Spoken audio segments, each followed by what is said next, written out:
Nothing exposes weakness faster than standing strong without asking permission. Chosen ones, listen closely.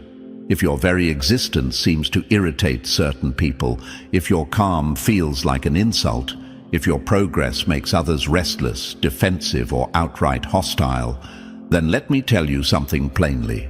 This is not accidental, and it is not a flaw. This is the price of operating at a level they never prepared themselves to reach. Mediocrity does not hate noise. It hates contrast. And you, simply by being who you are contrast incarnate. Here's the truth most people are too uncomfortable to admit.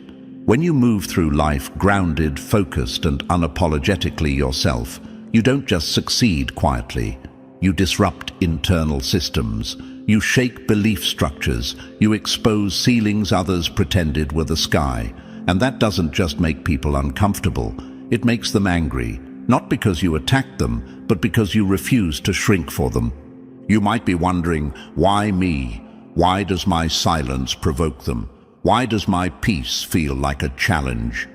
My dear chosen ones, it's because you represent what happens when excuses stop working. You are walking evidence that discipline beats drama, that clarity outperforms chaos, and that alignment doesn't need applause. And for people who survive by comparison, control, or validation, that kind of presence feels like an existential threat. Think of it like this. A cracked mirror hates a clean reflection. Not because the reflection is loud, but because it's honest. You don't need to insult them. You don't need to compete. You don't even need to acknowledge them. Your consistency does the damage for you. Every day you keep moving forward without bitterness, without theatrics, without begging for recognition. You send a message they can't mute. This is possible. And for someone who built their identity around why it can't be done, that message feels like an attack. Here's another question you might be asking yourself. If I'm not bothering anyone, why do they keep reacting? Because chosen ones don't need permission to rise. You don't wait for consensus. You don't outsource your confidence. You don't need the room to clap before you take the step. And that independence destabilizes people who rely on social approval as oxygen. They were taught that power comes from being liked, feared, or obeyed. You prove that power comes from being rooted. Chosen ones, before we go any further, take a moment to support this movement. If these words resonate with you, if they energize you, challenge you, or remind you of who you are becoming, show that alignment by hitting the like button. It helps this message reach others who need it just as much as you once did. And make sure you subscribe to the channel so we can continue putting in the work to bring you powerful, inspiring, and life-changing content that fuels your growth. Your support keeps this energy alive, this space active, and this mission moving forward. There's a quote that says, "The tree that bears fruit gets the most stones." Not because it's doing something wrong, but because it's doing something visible. You are that tree. And while they are busy throwing, you're busy growing. That's the part they can't stand. You're not distracted by their noise. You're not slowed by their resentment. You're not negotiating your worth. You are moving, building, becoming. And all they can do is react. Let's be very clear about something. Chosen ones. Their anger is not a signal to stop. It's a signal that you're on the right frequency. People who are aligned don't get triggered by someone else's progress. Only those who feel left behind do. Only those who settled, compromised, or abandoned their own potential feel that burning need to tear down what they don't have the courage to build. And here's the part that should fuel you. Every attempt to undermine you is proof that your presence has weight. Empty lives don't provoke strong reactions. Unremarkable paths don't attract resistance. If they're watching, whispering, projecting, or plotting, it's because on some level they recognize your momentum. They feel the shift. They sense that you're not here to orbit their approval. You are here to move forward, whether they understand it or not. You may feel isolated at times. You may wonder why growth feels lonely. That's because chosen ones don't travel in crowds. You travel in clarity. And clarity is threatening to people who prefer confusion because confusion gives them cover. Your awareness removes that cover. Your self-respect removes leverage. Your calm removes control. That combination is devastating to anyone who survives on manipulation or hierarchy. So when the looks change, when the tone shifts, when support turns into silence or hostility, don't internalize it. Interpret it correctly. This is resistance, not rejection. This is confirmation, not condemnation. You are not here to be palatable. You are here to be precise. You are not here to be liked. You are here to be aligned. Chosen ones, let their anger sharpen you, not soften you. Let their discomfort remind you why you chose growth over comfort in the first place. You are not too much. You are not arrogant. You are not wrong for standing tall. You are simply operating at a level that exposes everything they hoped would stay hidden, and that, whether they admit it or not, is power. Chosen ones, pause right here for a second. If this message feels like it's speaking directly to you, if it's naming experiences you couldn't explain but always felt, then this channel is meant to be part of your journey. Support this work by liking the video and subscribing, not out of obligation, but alignment. Drop a comment below with 77 if you recognize yourself in this path and you're ready to keep rising despite the resistance.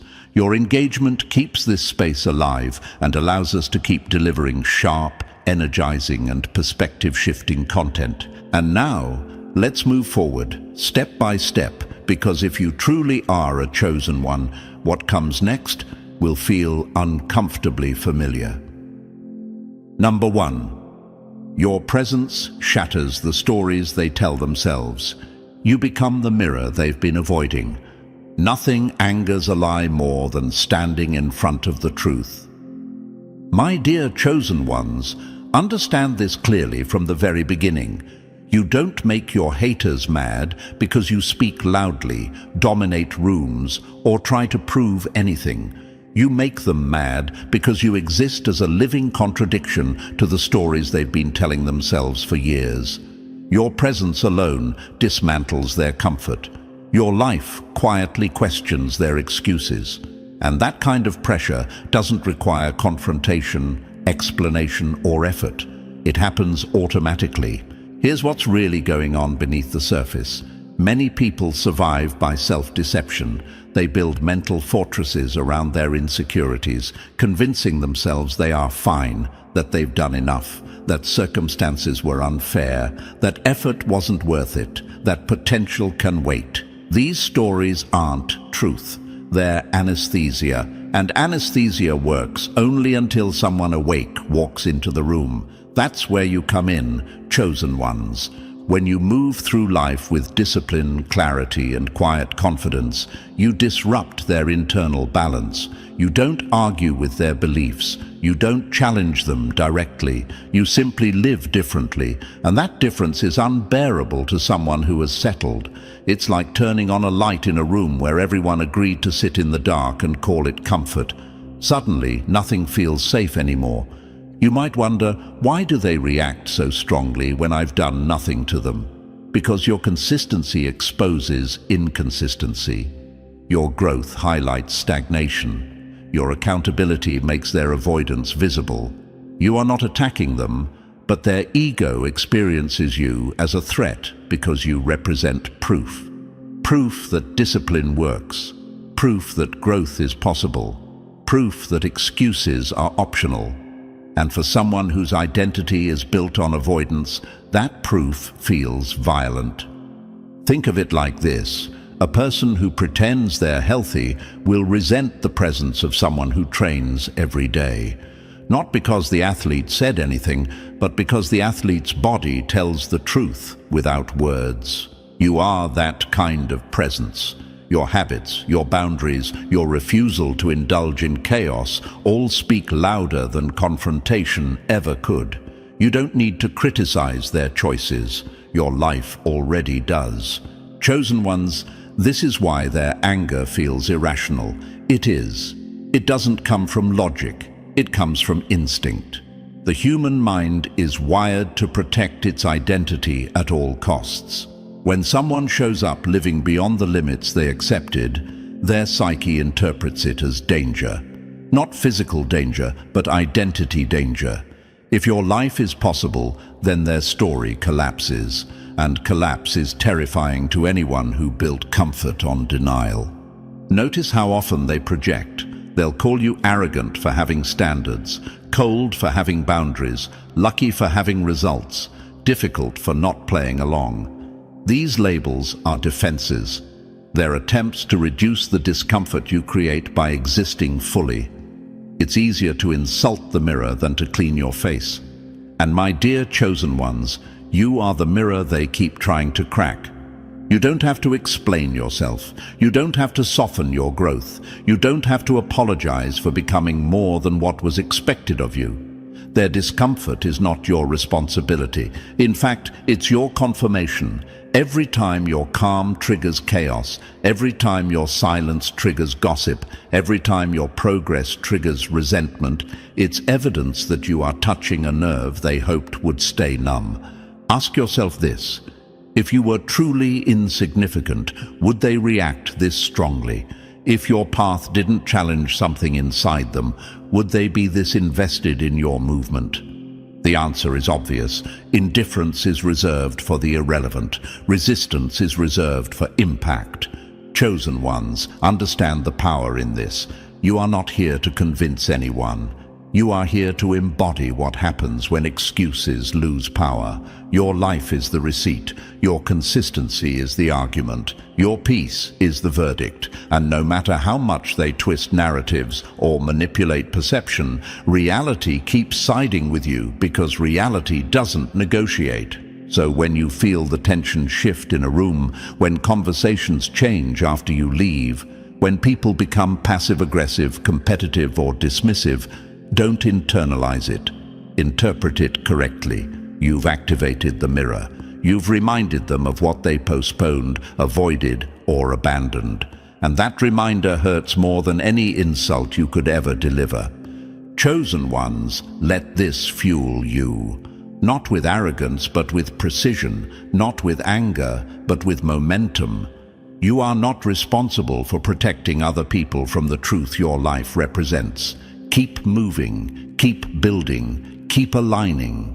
Because the more authentic you become, the clearer it gets. Their anger is not about you at all. It's about the version of themselves they can no longer ignore when you walk by. Number 2, you survived what they were certain would break you. You refused to shatter on schedule. They planned your collapse like an appointment. You missed it, and that changed everything. My dear chosen ones, this is one of the deepest reasons your haters stay angry long after the situation should have ended. Long before you realized what was happening, some people were already running projections on you.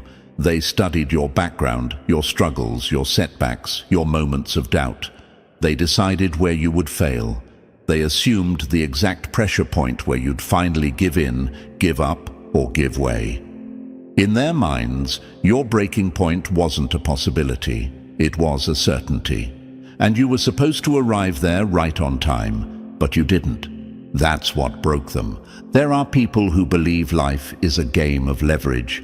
They think if they apply enough pressure, enough doubt, enough fear, they can bend anyone.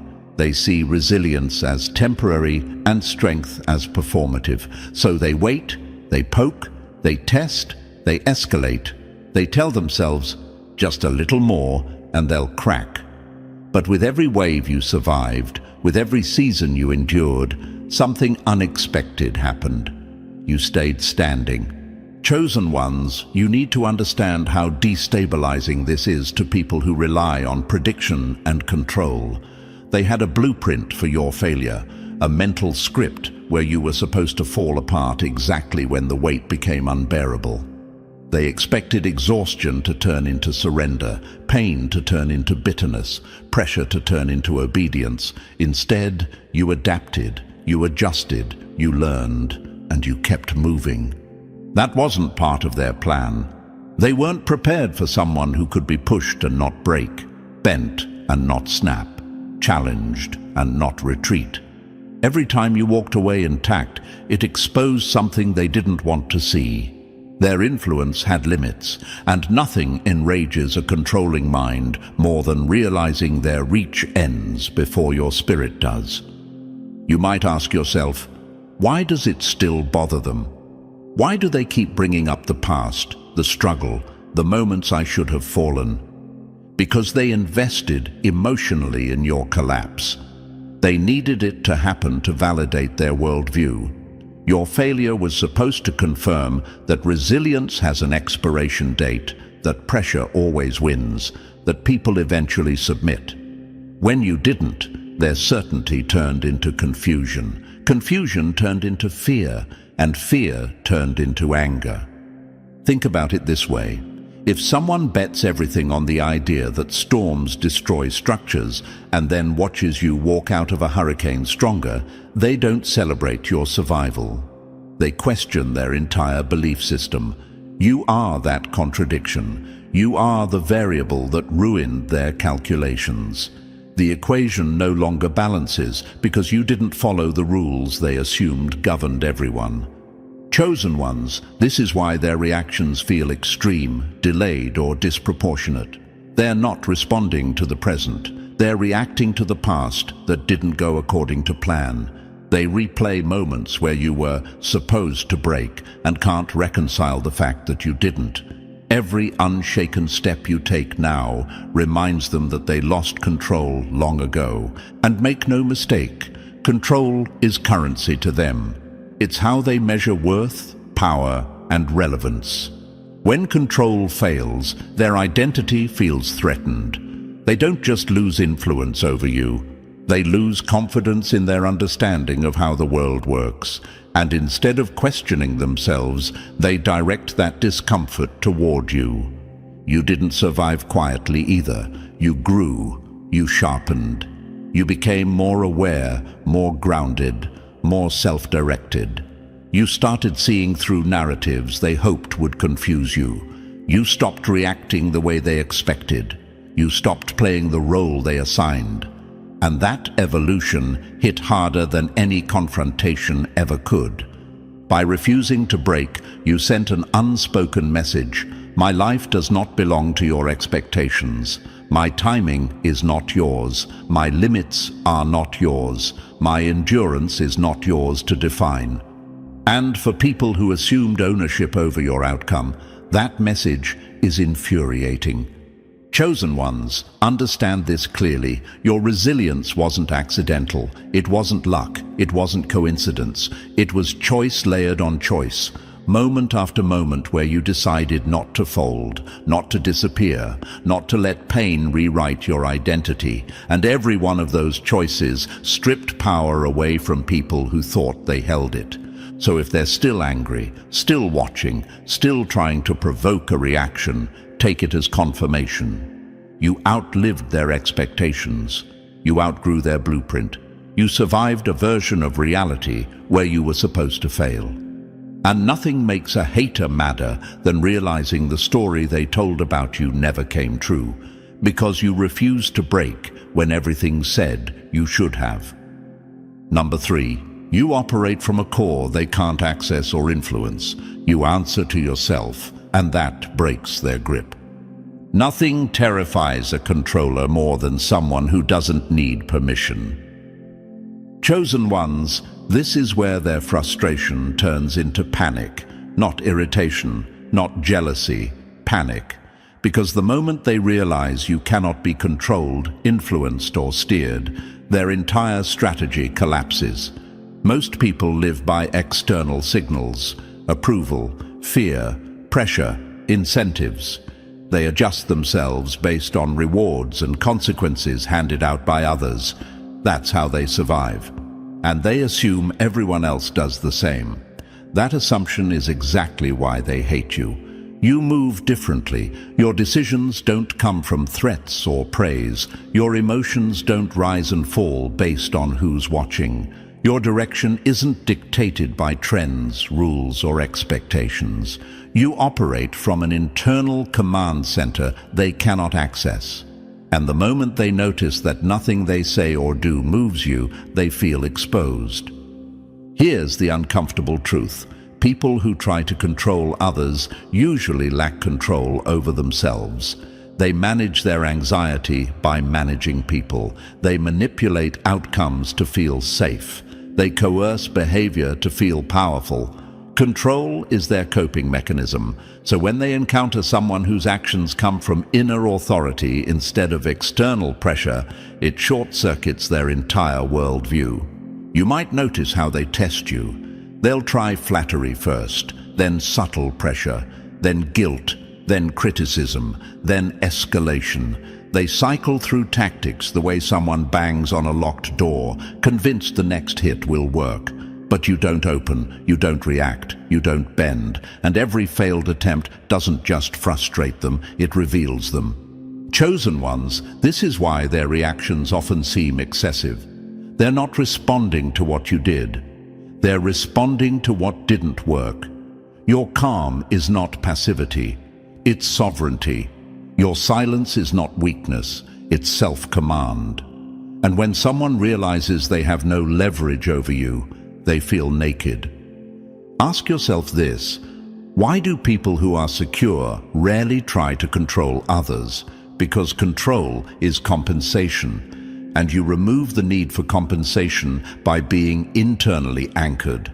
You don't need approval to move forward. You don't need validation to commit. You don't need consensus to decide. That independence feels like rebellion to people who rely on obedience to feel relevant. Notice how they try to define you, label you, predict you, measure you. It's not curiosity, it's an attempt to reduce you to something manageable. If they can categorize you, they can control you. But you refuse to fit the script. You change when it aligns with you, not when it benefits them. That unpredictability isn't chaos, it's autonomy. And autonomy is terrifying to anyone whose power depends on influence. Chosen ones, this is the part most people misunderstand. You're not fighting them. You're not opposing them. You're not even engaging them. You're simply operating on a frequency that doesn't respond to manipulation. That's why your resistance feels invisible. It's not loud. It's not dramatic. It's absolute. The more they push, the calmer you get. The more they provoke, the clearer you become. The more they escalate, the more obvious it is that their authority is performative while yours is real. They might raise their voice. You lower your reaction. They might tighten control. You loosen attachment. And in that contrast, the truth becomes undeniable. People who live by external validation cannot understand internal guidance. They think rules create order. You know alignment does. They think power comes from influence. You know it comes from self-mastery. They think control equals safety. You know clarity does. That difference is not small. It's unbridgeable. Chosen ones understand why this makes them angry. They can't threaten someone who isn't afraid. They can't bribe someone who isn't desperate. They can't shame someone who knows who they are. And they can't dominate someone who doesn't seek permission to exist fully. Your inner authority strips them of their tools. No leverage, no hooks, no buttons. And when control fails, insecurity surfaces. That's why they lash out. That's why they become irrational. That's why they try to discredit instead of influence. Because influence requires consent, and you don't give it away cheaply. Let this settle in. You are not difficult. You are not rebellious. You are not uncooperative. You are self-directed, and self-directed people cannot be owned, steered, or contained. Chosen ones, this is why you make your haters mad. Not because you're loud, but because you're unreachable. Not because you fight back, but because you don't need to. You answer to yourself. And for those who survive by controlling others, that freedom feels like an unforgivable offense. Number 4, you exist outside the ranking system they depend on. You don't play the ladder game, and that breaks their world. Power built on rank panics when it meets someone who doesn't need permission. Chosen ones, this is one of the most threatening things about you, even if you've never tried to threaten anyone. You exist outside the structures they depend on to feel important. Most people organize life like a ladder. Who's above, who's below, who has status, who gets approval, who decides what success looks like. They feel safe inside that system because it's predictable. Titles matter, labels matter, permission matters. As long as everyone agrees to the rules, the hierarchy holds, and then you show up and quietly refuse to play. You don't chase titles to feel worthy. You don't beg gatekeepers to open doors. You don't wait for validation before moving. You build, decide, and progress based on your own standards. And that alone destabilizes people who rely on hierarchy as their source of power. They don't know where to place you. They can't rank you. They can't control you through approval or threat. You're not climbing their ladder because you never agreed that it was the only way up. This is where the anger starts, not because you attacked their position, but because your existence reveals how fragile it is. When someone operates freely outside the system itself starts to look optional, and nothing terrifies people more than the idea that the structure they built their identity around might not be necessary at all. Your independence exposes the truth they don't want to face. Their authority only works on people who accept it. You might notice how they react. Subtle attempts to pull you back in, suggestions disguised as concern, rules suddenly emphasized, status flexed a little harder than usual. They want you inside the box because inside the box they know how to deal with you. Outside it, they are powerless. You are not impressed by rank. You are not intimidated by position. You are not motivated by approval. That makes their usual tools useless. Chosen ones, this is why they try to undermine you instead of outgrowing you. It's easier to discredit someone than to admit their system isn't absolute. They may belittle your path because it doesn't follow tradition. They may question your credibility because it wasn't granted by their hierarchy. They may shame your independence by calling it reckless, arrogant, or unrealistic. But underneath all of it is fear. Fear that if your way works, their way loses authority. Think about it like this. A person guarding a locked gate panics when they realize someone else walked around the wall entirely. Not because the walker broke the gate, but because the gate was never the point. You represent that realization. You prove that success, respect, and influence don't always come from climbing. Sometimes they come from alignment, skill, and self-trust. And that truth makes gatekeepers obsolete. This is why their anger feels disproportionate. You didn't challenge them directly. You didn't ask for their seat. You didn't try to take their role. You simply moved forward without acknowledging that they were supposed to matter in your journey. And for someone whose identity is built on being needed, that is devastating. You didn't reject them personally. You rejected the system that gave them relevance. Chosen ones, understand this clearly. The anger you provoke here isn't emotional, it's structural. You threaten the order they rely on to feel safe. Every boundary you set without apology, every decision you make without consulting them, every win you achieve on your own terms, weakens the illusion that hierarchy equals power. They depend on the idea that rank creates respect. You demonstrate that respect comes from competence, clarity, and self-mastery. And here's the part they hate most. You don't need to announce your independence. You live it. Quietly, consistently, without drama. And the calmer you are, the more chaotic they become, because calm independence can't be bullied, bought, or bypassed. They may try to pressure you back into the system, but it never works, because you were never part of it to begin with. So if you've felt people becoming defensive around your progress, if you've noticed subtle power plays, passive resistance, or sudden attempts to remind you how things are done, don't doubt yourself. Interpret it correctly. You are standing outside a structure that only functions when everyone agrees to stay inside, and your refusal to participate exposes its limits.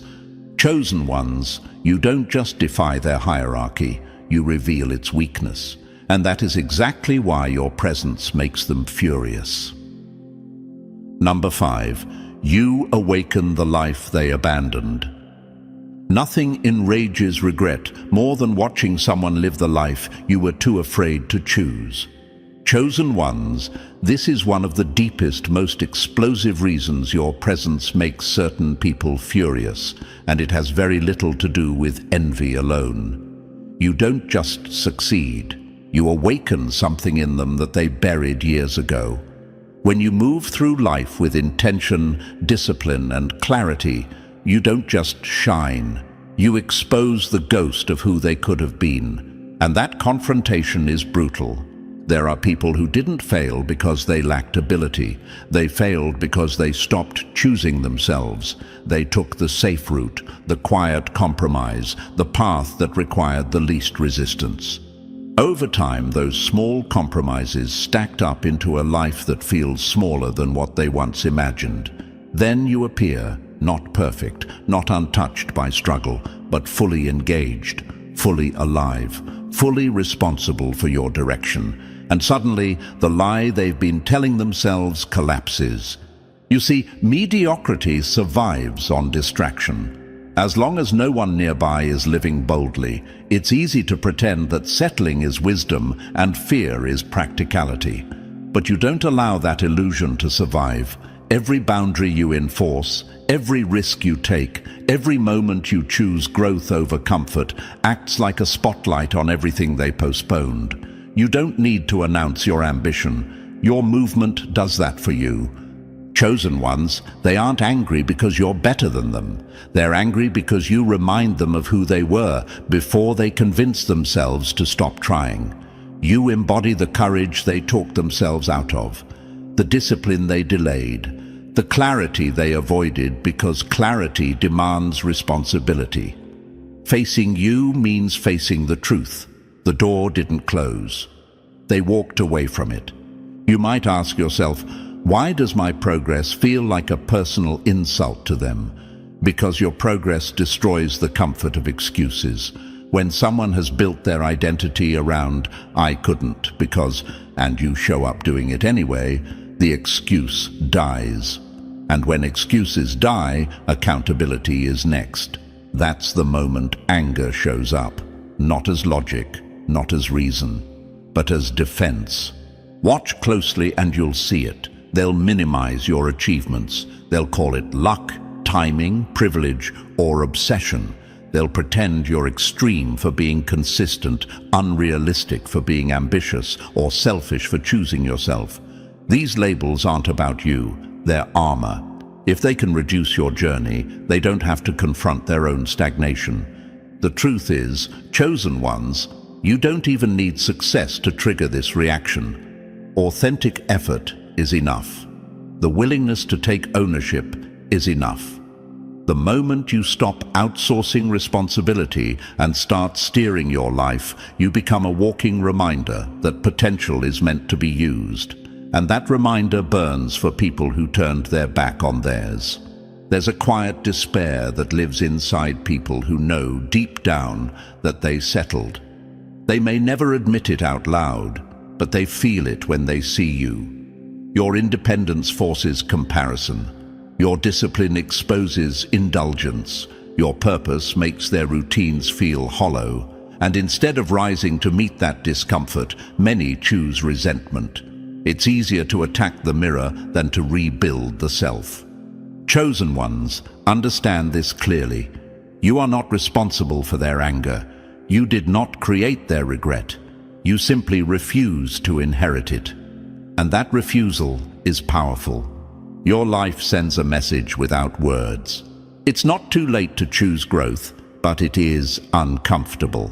And discomfort is the price most people refuse to pay. They lash out because your existence makes denial impossible. Your authenticity demands a question they don't want to answer. What if I had tried? That question is dangerous to someone who built peace on avoidance. So they project, they criticize, they distance, they undermine, anything to escape the reflection. But here's the part that should strengthen you, chosen ones. The fact that your life triggers this reaction means you are aligned. Empty potential doesn't provoke rage. Unlived lives don't attract attention. You are a reminder that potential is real, reachable, and meant to be realized. And that reminder, shining right in front of them, is unbearable for anyone who chose comfort over courage. So don't dim yourself.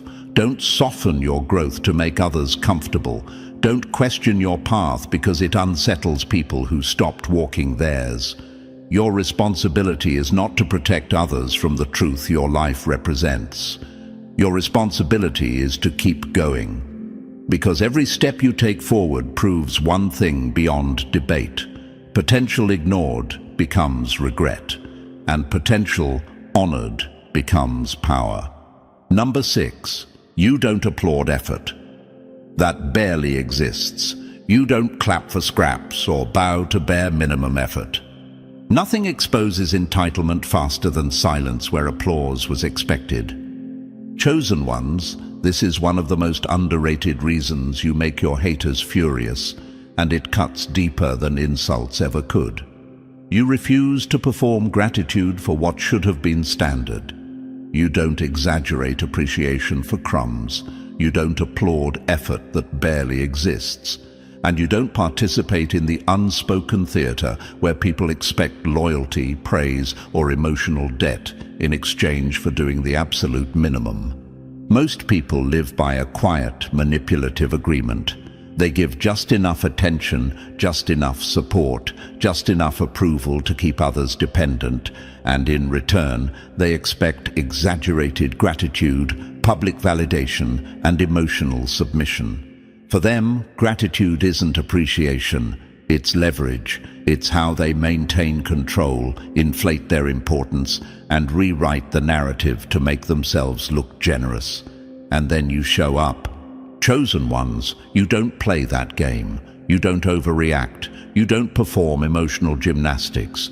You don't inflate someone's ego for showing basic decency. And that refusal hits harder than confrontation ever could, because it exposes the emptiness of what they've been offering all along. Your standards make them uncomfortable. Your calm response forces an audit they didn't ask for. Suddenly, they're forced to see the gap between what they think they gave and what they actually delivered. You might feel the tension when it happens, the pause, the shift in energy, the confusion on their face when they don't get the reaction they expected. That's because they were counting on a script and you didn't read your lines. They wanted praise where none was earned. They wanted loyalty without consistency. They wanted appreciation without substance. And your silence becomes the loudest answer in the room. This is where their anger comes from, not because you're ungrateful, but because you're aware. You don't validate their attempt to manipulate perception. You don't reward entitlement disguised as generosity. And you don't help them maintain the illusion that bare minimum effort deserves maximum recognition. That illusion collapses the moment you refuse to participate. Chosen ones, understand this clearly. Many people are addicted to being needed, not valued. They don't want mutual respect. They want dependence. They want others to feel indebted so they can feel significant. And when you don't take the bait, when you don't bow, praise, or over-celebrate what should be normal, it feels like rejection to them. Not because you rejected them, but because you rejected the role they assigned you. They expected performance. They expected gratitude on display. They expected you to reinforce their importance publicly. And when it doesn't happen, they feel exposed. Your dignity punctures the fantasy they've been living in.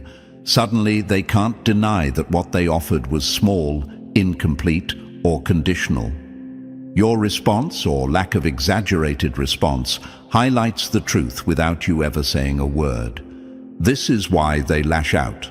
This is why they label you cold, unappreciative, or difficult. Those labels are defenses. They're attempts to regain control of a narrative that slipped through their fingers. Because if you don't praise them, they're forced to face the possibility that they weren't as generous, supportive, or important as they believed.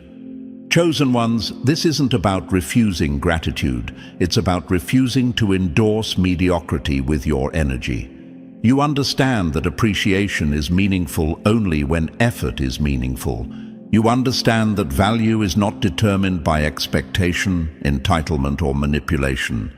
It is earned, recognized, and respected. And by living this principle quietly, consistently, and unapologetically, you threaten people who have built their identity on minimum effort and maximum claim. Your standards act like a spotlight. Not a cruel one, but an honest one. And honesty is terrifying to anyone who survives on perception management. They can't buy your loyalty with crumbs. They can't purchase your validation with half measures. They can't control you by pretending that doing the least is doing something special. So when they grow resentful, when they withdraw, when they turn passive-aggressive or dismissive, don't misread it. This is not about you being ungrateful. This is about them being unmasked. You removed the validation they depended on to feel powerful. You exposed the truth that respect cannot be coerced and gratitude cannot be demanded.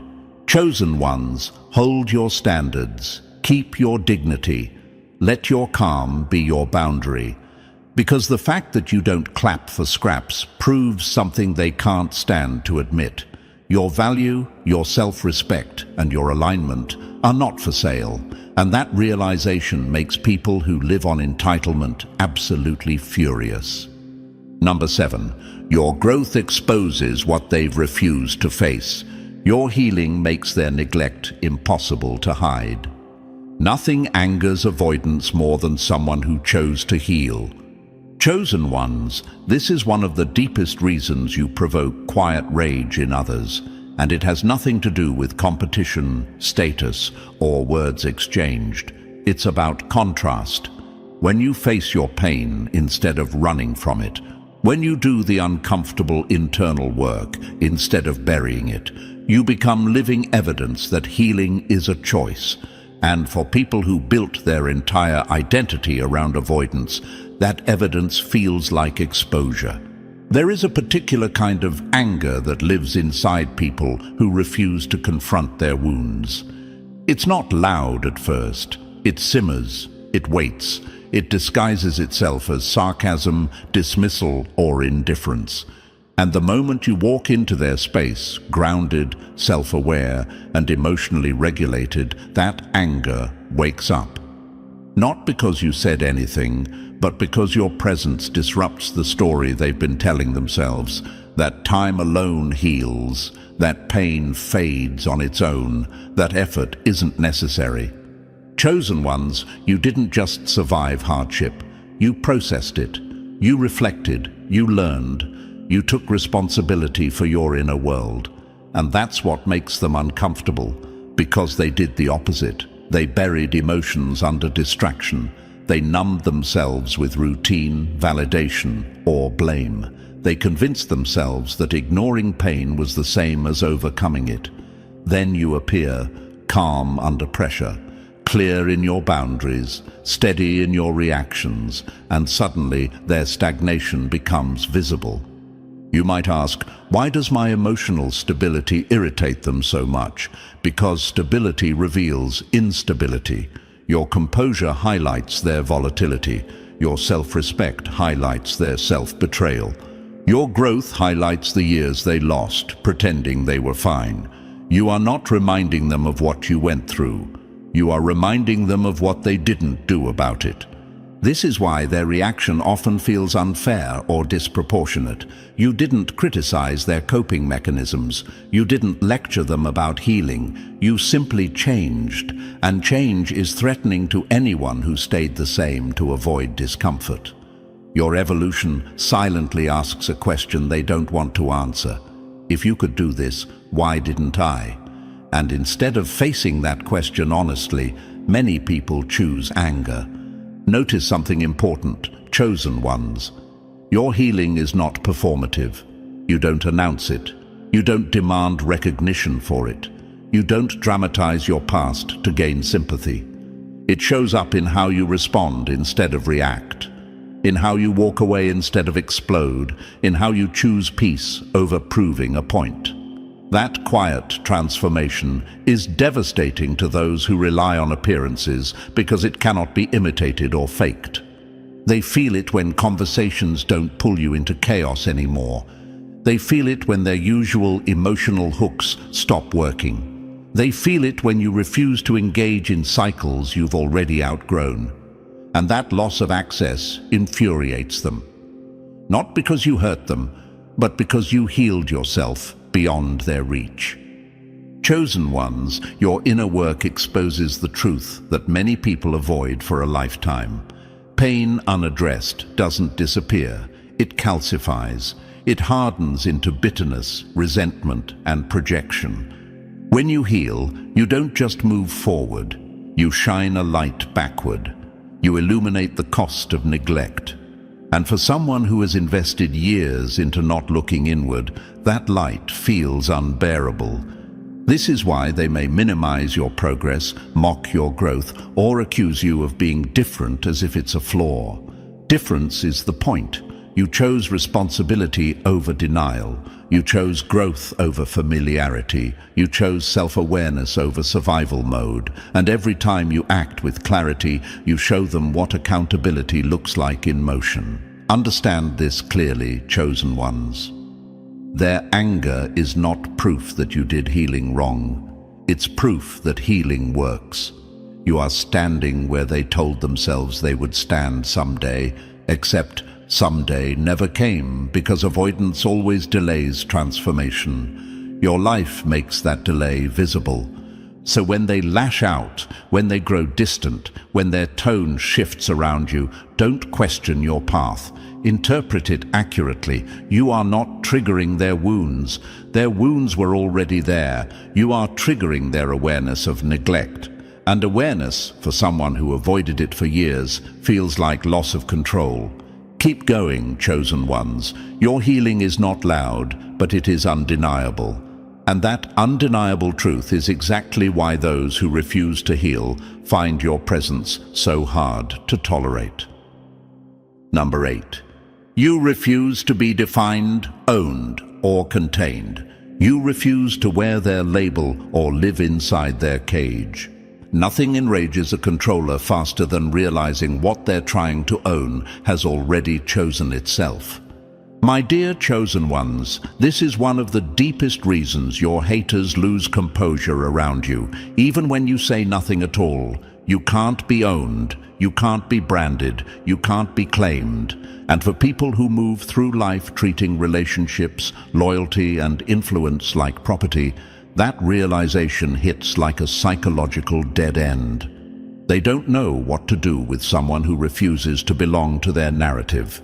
Most people are conditioned to think in terms of possession. They want to define roles, set expectations, assign labels, and quietly decide who you're allowed to be. They believe closeness equals entitlement, that access equals authority, that history equals ownership.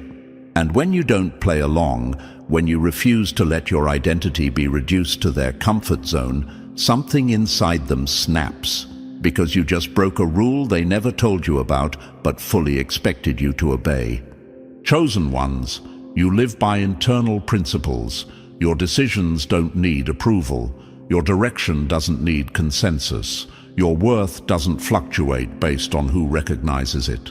That kind of independence isn't loud or dramatic, but it's devastating to anyone who relies on influence, guilt, or emotional leverage to feel powerful. They try to categorize you, label you, box you in, and the moment it doesn't work, frustration turns into hostility. You may notice how often this shows up as subtle behavior. Mockery disguised as jokes, criticism framed as concern, shaming masked as advice. These aren't random reactions, they're symptoms of powerlessness. When someone can't claim you, they try to diminish you. When they can't control your choices, they try to control the story about you. And when that fails, they grow louder, sharper, more desperate. You might ask yourself, why does my independence bother them so much? Because it exposes a truth they don't want to face. Their sense of influence only works on people who doubt themselves. Their authority only exists where fear or dependency is present. You remove both simply by knowing who you are, and suddenly their leverage disappears. Think of it like trying to cage smoke. The tighter they grip, the more obvious it becomes that they were never holding anything solid to begin with. That's what your autonomy does. It turns their attempts at control into public proof of their insecurity. Every effort to own you becomes evidence that they don't own themselves. Chosen ones, your refusal to be claimed isn't rebellion. It's clarity. You're not resisting them. You're just not available for manipulation. You don't trade your authenticity for belonging. You don't shrink your identity to maintain access. And you don't perform loyalty at the cost of self-respect. That level of self-possession is rare, and rarity always attracts resistance. Notice how people who are comfortable in themselves don't try to own others. They don't need to. It's only those who feel hollow inside who reach outward, attempting to claim people, roles, narratives, and power they haven't earned internally. Your presence reminds them of that gap. And that reminder is unbearable. They may accuse you of being distant, difficult, or ungrateful, not because it's true, but because it helps them cope with the fact that you don't revolve around them. You don't bend your values to keep access. You don't alter your identity to maintain approval, and that autonomy disrupts the invisible contracts they assume everyone signs. Chosen ones understand this clearly. When someone gets angry because they can't define you, it's because they plan to. When they react strongly to your independence, it's because they expected compliance. And when they lose composure over your freedom, it's because they depend on possession to feel significant. You don't need to announce your sovereignty. You don't need to defend it. Your life already demonstrates it. The way you move, the way you choose, the way you remain whole without attaching your worth to anyone's expectations. That quiet, unshakable self-determination does more damage to control-driven minds than confrontation ever could. So let them react, let them project, let them struggle with the fact that you exist beyond their reach. You are not here to be owned, branded, or claimed. You are here to live in alignment with who you are, and that freedom, calm, grounded, and unapologetic will always be unbearable to those who survive by trying to possess what was never theirs to begin with. Number 9. You violated the silent rule to stay manageable. You refused to stay manageable. Nothing enrages small thinking more than someone who refuses to shrink. Chosen ones, this is one of the deepest reasons your presence unsettles people, and it's rarely spoken out loud. There is an unspoken agreement operating beneath most social circles, families, workplaces, and friendships. The rules are never written, but everyone feels them. Don't grow too fast. Don't challenge the status quo. Don't become too confident. Don't shine brighter than the environment can tolerate. Above all, don't make others confront what they've chosen to avoid. This silent contract keeps people comfortable, predictable, and superior within their limited frame. And the moment you violate it, everything changes. You didn't sign that agreement. You broke it simply by being real, by choosing growth over approval, by choosing expansion over belonging. You didn't announce it. You didn't rebel loudly. You didn't seek attention. You just refused to stay small, and that refusal is what drives them mad. Most people rely on conformity to feel safe. If everyone around them stays at the same level, makes the same compromises, and accepts the same ceilings, then no one has to question their own choices. Comfort thrives in sameness. But you, chosen one, disrupt that balance. Every step you take toward independence, clarity, and purpose violates the invisible rules they depend on. Your growth becomes a threat, not because it harms them, but because it exposes how much they've settled. You might notice the shift when you start evolving. Support becomes silence, encouragement turns into distance, conversations change tone. Suddenly, your ambition is called arrogance. Your boundaries are labeled selfish. Your confidence is seen as a problem. This isn't coincidence. This is what happens when someone outgrows the space they were expected to occupy. You force others to see the gap between who they are and who they could have been, and that realization is uncomfortable. Ask yourself this: if growth were truly celebrated, why do so many people feel threatened by it? Because your rise doesn't just highlight your progress, it reflects their stagnation. Your discipline contrasts their inconsistency. Your courage challenges their fear. And instead of adjusting, many people choose resentment. It's easier to criticize someone for growing than to confront the reasons you didn't. Chosen ones understand this clearly. They are not angry at your success. They are angry at the truth your success reveals. Your evolution reminds them of the shortcuts they took, the dreams they postponed, and the standards they lowered to feel comfortable. Your refusal to shrink becomes a mirror, and not everyone is brave enough to look at themselves honestly. What makes this even more infuriating for them is that you don't ask for permission. You don't wait for approval. You don't seek validation before you expand. You don't need consensus to move forward. That autonomy shatters the illusion that life is meant to be predictable and controlled. They want everyone to rise only when allowed, to grow only within acceptable limits. You prove that growth doesn't require permission, and that realization destabilizes their sense of order. There's a quote that says, "People don't hate your success, they hate the self-reflection it forces." That's exactly what's happening here. Your life questions theirs without saying a word. Your progress challenges the system they built to feel superior without effort. And because they can't stop you, they try to minimize you. Gossip, dismissal, subtle sabotage. These are not signs of strength. They are symptoms of insecurity. Chosen ones never confuse resistance with wrongdoing. Resistance shows up when something real is happening. If your growth were insignificant, it would be ignored. If your expansion were meaningless, it wouldn't provoke reactions. The fact that it does tells you everything you need to know. You are touching limits they hoped would remain unquestioned.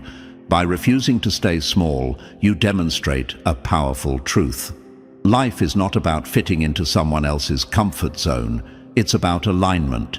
It's about evolution. It's about refusing to betray your potential to make others feel safe. Your unwillingness to compromise your growth exposes how fragile control really is. And for people who depend on control to feel important, that exposure is unbearable. So let them be uncomfortable. Let them react. Let them talk. Your job is not to make yourself manageable. Your job is to move forward honestly, fully, and unapologetically. Chosen ones, the anger you provoke is not a warning, it's confirmation. You didn't break the rules by accident. You broke them because you were never meant to live by them in the first place. And as we come to the end of this message, chosen ones, remember this: the anger you trigger isn't random, and it isn't a curse. It's a signal that you're growing beyond limits others accepted long ago.